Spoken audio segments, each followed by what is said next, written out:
आज बात करेंगे शरीर और आत्मा के बारे में। शरीर बदलता है, आत्मा नहीं। शरीर जन्म लेता है, बढ़ता है, बूढ़ा होता है और एक दिन समाप्त हो जाता है। आत्मा शरीर नहीं है, ये शरीर का अनुभव करने वाली साक्षी है। शरीर बदलता है, मन बदलता है, विचार बदलते हैं, पर जिससे ये सब देखा जा रहा है वह आत्मा कभी नहीं बदलती। शरीर की प्रकृति क्या होती है? शरीर 5 तत्वों से बना है। एक स्थायी उपकरण है, जैसे पृथ्वी, जल, अग्नि, वायु, आकाश। और ये बदलता है, बढ़ता है, बूढ़ा होता है और अंत में इन्हीं तत्वों में विलीन हो जाता है। आत्मा की प्रकृति क्या है? आत्मा अजर है, अमर है, अविनाशी है।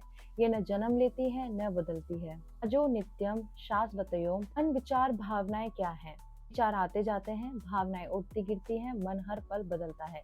इसलिए मन तुम नहीं हो। तुम वह नहीं हो जो सोचता है, तुम वह हो जो सोच को देख रहा है। तुम वह नहीं हो जो महसूस करता है, तुम वह हो जो भावना उठने व गिरने का साक्षी है। मृत्यु का सत्य क्या है? मृत्यु केवल रूप परिवर्तन है, नई शुरुआत है, अंत ही आरंभ है। जैसे पुराने वस्त्र उतारे जाते हैं, वैसे ही आत्मा नया शरीर धारण करती है। शरीर पंच तत्वों में विलीन हो जाता है, पर चेतना अपनी यात्रा आगे बढ़ाती है।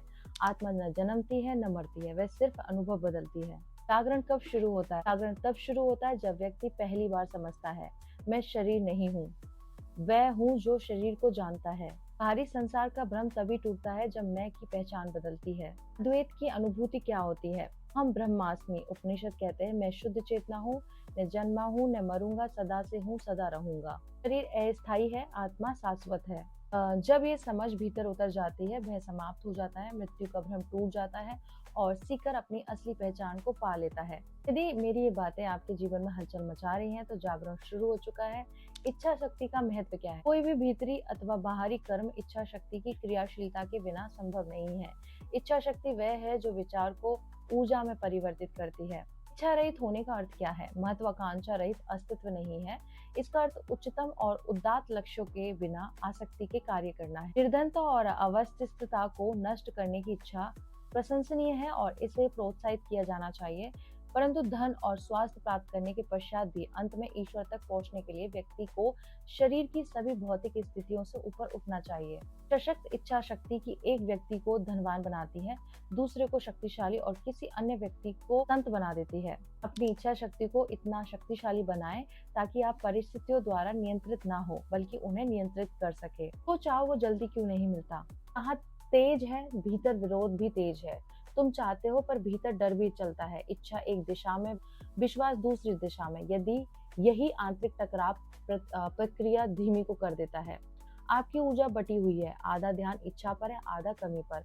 कभी भरोसा, कभी शक। बटी ऊर्जा कभी तेज परिणाम नहीं देती, इसलिए अपनी ऊर्जा को एक जगह संग्रह करो। तुम परिणाम पकड़ कर बैठे हो, कब मिलेगा यही बेचैनी है। पकड़ जितनी मजबूत, प्रवाह उतना धीमा। जल्दबाजी इच्छा को दूर धकेलती है। चेतन अभी सहमत नहीं है, ऊपर से कहते हो मुझे मिलेगा, अंदर से आवाज आती है शायद नहीं। जब तक भीतर सहमति नहीं, गति नहीं होगी। प्रक्रिया अधूरी ही रहती है। 2-4 दिन अभ्यास, फिर विराम। निरंतरता के बिना तरंग स्थिर नहीं होती। अधूरा अभ्यास अधूरा परिणाम देता है।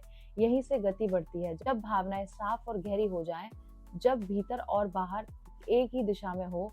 यही कारण है कि वाटर मैनिफेस्टेशन जल्दी काम करता है।